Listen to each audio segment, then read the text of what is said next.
عمران خان کے خلاف عدالتی فیصلہ کیوں نہیں آ سکتا؟ فواد چودھری نے وجہ بتا دی۔ پاکستان تحریک انصاف پی ٹی آئی کے سینئر رہنما فواد چودھری نے پارٹی چیئرمین عمران خان کے خلاف عدالتی فیصلہ نہ آنے کی وجہ بتاتے ہوئے کہا کہ P T I chairman Imran Khan اس وقت مقبولیت کے عروج پر ہیں، ان کے خلاف فیصلہ نہیں آ سکتا ہے۔ انہوں نے کہا کہ ذوالفقار علی بھٹو، نواز شریف اور یوسف رضا گیلانی کی مقدمات میں مماثلت تھی، انہیں سزا اس وقت ہوئی جب وہ اپنی مقبولیت کھو چکے تھے اور ان کے جانے پر لوگوں نے مٹھائیاں بانٹی تھیں۔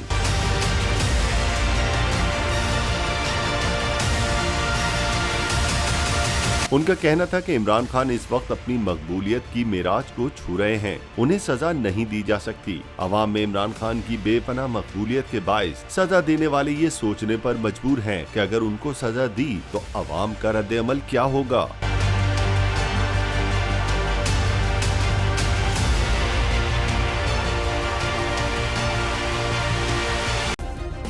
سبسکرائب کریں اور بیل دبائیں تاکہ کوئی خبر رہ نہ جائے۔